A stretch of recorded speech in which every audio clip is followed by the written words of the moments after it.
আসসালামু আলাইকুম। আমি জাহিদ হাসান তুষার বিপরীত মত বাংলাদেশের পক্ষ থেকে আপনাদেরকে স্বাগত জানাই। আজ আমি বলতে চাই, শেখ হাসিনা ফ্যাসিবাদ সরকার কেন এসালম গ্রুপের কাছ থেকে 4,500 কোটি টাকা নিয়ে এসেছে। যদিও আপনারা বিভিন্ন সংবাদপত্রের মাধ্যমে দেখেছেন, বিভিন্ন ইলেকট্রিক মিডিয়া, প্রিন্ট মিডিয়ার মাধ্যমে দেখেছেন, তারপরেও আমি কিছু বিস্তারিত ব্যাখ্যা করতে চাই। বাংলাদেশ আজ দাঁড়িয়ে আছে নতুন এক ইতিহাসের দুর্গড়ায়, কিন্তু এই ইতিহাস লিখতে গিয়ে আবারও চামচারা মাথা তুলে দাঁড়ায়। গতকাল যারা আওয়ামী লীগের দালালি করেছে, আজ তারা বিএনপির নাম ভাঙিয়ে ক্ষমতায় আসছে। ভাই বোনেরা, আমার এই লড়াই কেবল একটি রাজনৈতিক লড়াই নয়, এ লড়াই ত্যাগ ও বিশ্বাসঘাতকতার লড়াই। আমি বলিষ্ঠ কণ্ঠে বলতে চাই, বিএনপিকে বাঁচাবে ত্যাগীরা, কোনো চামচারা নয়। আজ আমি আপনাদেরকে এমন এক সত্যের মুখোমুখি দাঁড় করাতে চাই, যা হয়তো অনেকে শুনতে চাইবে না, কিন্তু সত্যকে আড়াল করে কোনো আন্দোলন টিকে থাকে না। বিএনপি আজ যে সমস্যায় ভুগছে, তা আওয়ামী দমন পীড়নের চেয়েও ভয়ঙ্কর। আর এই সমস্যার নাম হচ্ছে চামচা ও দালালদের দৌরাত্ম্য।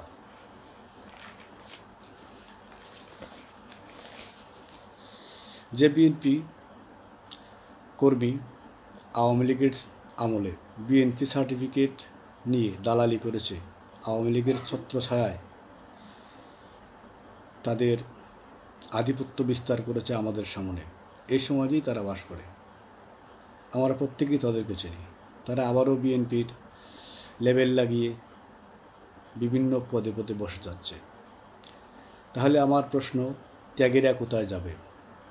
আমি আপনাদের কাছে জানতে চাই, যারা বিগত 15 বছর ধরে মামলা খেয়েছে, জেল কেটেছে, যারা পলাতক জীবনযাপন করেছে, বিএনপিকে ভালোবাসতে গিয়ে, শহীদ প্রেসিডেন্ট জিয়াউর রহমানের আদর্শকে ভালোবাসতে গিয়ে নিজের জীবনের 15টা বছর কোনো না কোনো নির্যাতনের মধ্য দিয়ে কাটিয়েছে, যারা হুলিয়া হয়ে দেশ ছেড়ে প্রবাস জীবনযাপন করছে, যাদের পরিবার ভেঙে গেছে, যাদের বাচ্চাদের লেখাপড়া বন্ধ হয়ে গেছে, আজ তারা কোথায় যাবে? আজ তারা কোথায় যাবে? কেন তারা আজ অবহেলিত? কেন তারা আজ পদ পদবি বঞ্চিত? তারা কি পদ পদবি পাওয়ার যোগ্য ছিল না? প্রকান্তরে বিএনপির সার্টিফিকেটধারী আওয়ামী লীগই আওয়ামী দালালি, বিএনপির সার্টিফিকেটধারী বিএনপি কর্মী আওয়ামী লীগের সময় দালালি করে যারা টুপাইস কামিয়েছিল, তারা আজ বিএনপির বিভিন্ন পদ পদবিধারী নেতা। চামচাদেরকে আমরা সবাই চিনি, তারা আমাদের সাথেই বাস করে। তাদের চরিত্র নতুন করে উন্মোচিত করার কিছুই নাই।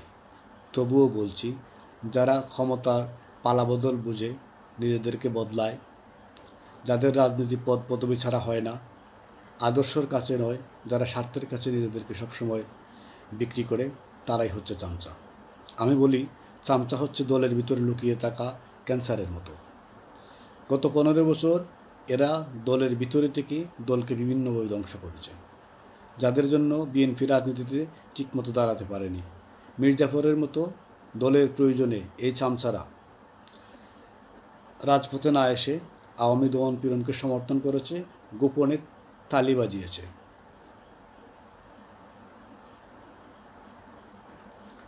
ত্যাগীরা রাজনীতির আসল পরিচয়। যে রক্ত দিয়েছে সেই নেতা, যে ঘরবাড়ি হারিয়েছে সেই সম্মান পাওয়ার যোগ্য।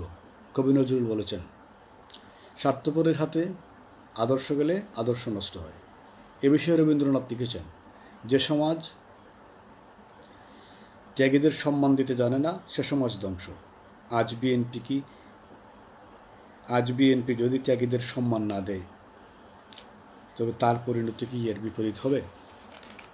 আমার প্রশ্ন আমি আপনাদের কাছে জানতে চাই। আমার দৃষ্টিকোণ থেকে দালাল ও চামচারা বিএনপিকে 3 ধরনের ক্ষতির মুখে দাঁড় করিয়েছে।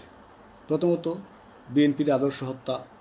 বিএনপি যে আদর্শ নিয়ে জন্মেছিল, গণতন্ত্র, জাতীয়তাবাদ, ইসলামী মূল্যবোধ আজ সবই উপেক্ষিত। চামচাদের কাছে শুধু পদ, পদবি, টেন্ডার এবং টাকার খেলাই হচ্ছে আসল বিষয়। দ্বিতীয়ত, ত্যাগীদের হতাশা। ত্যাগী কর্মীরা যখন দেখল তাদের কোনো মূল্য নেই, ত্যাগীদের মন ভেঙে গেল। তারা ভাবল এত কষ্ট, এত রক্ত সবই কি ব্যর্থ হলো, যার ফলে দলের ভিতর থেকে দল পঙ্গু হয়ে গেল বা পঙ্গু হয়ে যাবে। জনগণের মধ্যেও আস্থার ভাঙন। তৃতীয়ত, জনসাধারণ বা সাধারণ মানুষ যখন দেখবে বিএনপির নেতৃত্বে আওয়ামী দালাল ও চামচা, তখন জনগণ ভাবতে শুরু করবে আসলে বদল হলেও কিছুই বদলাবে না। ইতিহাসের শিক্ষা, ইতিহাস সাক্ষী, যে সমাজ ত্যাগীদের সম্মান দেয় না সে সমাজ ধ্বংস হয়ে যায়। রাসূল সাল্লাল্লাহু আলাইহি সাল্লামের যুগে সাহাবীরা ত্যাগ করেছিলেন, তাই ইসলামের পতাকা উঁচু হয়েছিল। কিন্তু পরবর্তীতে যখন চাটুকারেরা ঢুকে গেছে তখন মুসলিম উম্মাহ দুর্বল হয়ে পড়ে আজও মুসলিম উম্মাহ মাথা তুলে দাঁড়াতে পারে নাই। আমাদের বিএনপির রাজনীতি কি একই দিকে যাচ্ছে কিনা আমার বুঝে আসছে না। মনে রাখবেন, ত্যাগীদের চোখের জল আন্দোলনের আগুন, আর চামচারা হচ্ছে দুধের মাছি। যে সৈনিক রক্ত দিল তার নাম মুছে ফেলা যায় না। আদর্শকে বিক্রি করে পদ কেনা যায়, কিন্তু ইতিহাস কেনা যায় না। উদাহরণ, একটা উপজেলা কমিটির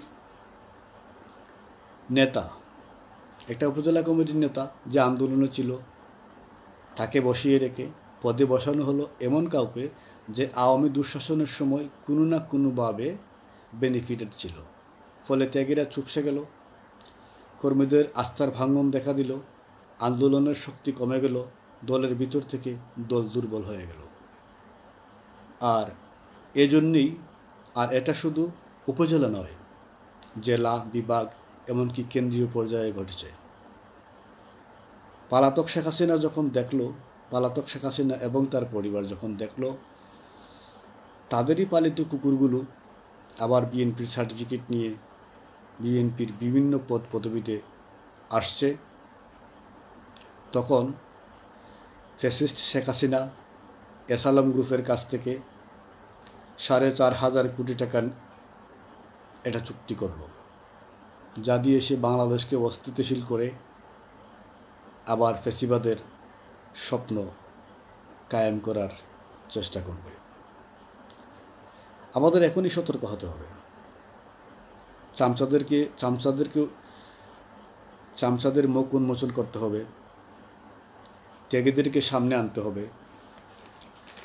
কমিটি, মনোনয়ন, নির্বাচন এসব বিষয়ে ত্যাগীদের অগ্রাধিকার দিতে হবে। আদর্শের ভিত্তিতে দলকে পুনর্গঠন করতে হবে।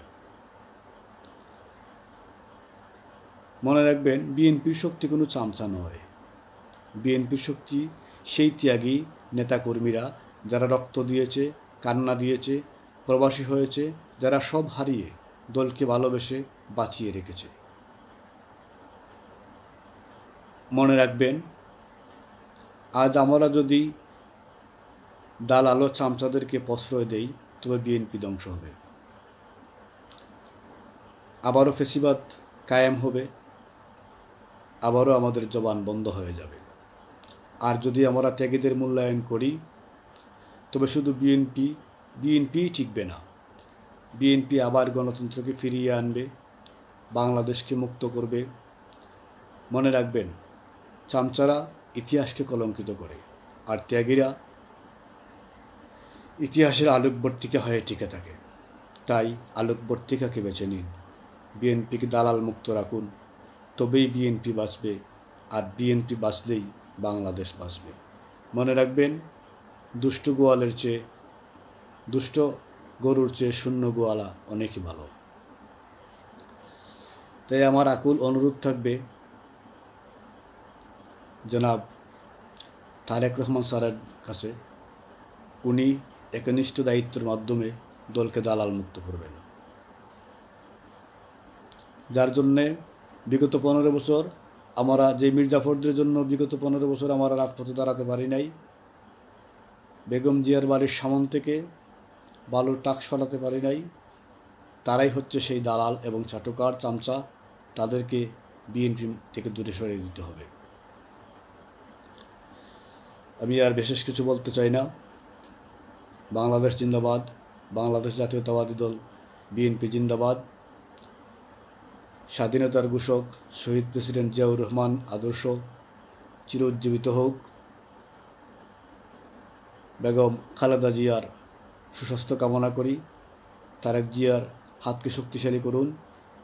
আসুন আমরা বিএনপিকে দালাল মুক্ত করি। আসসালামু আলাইকুম।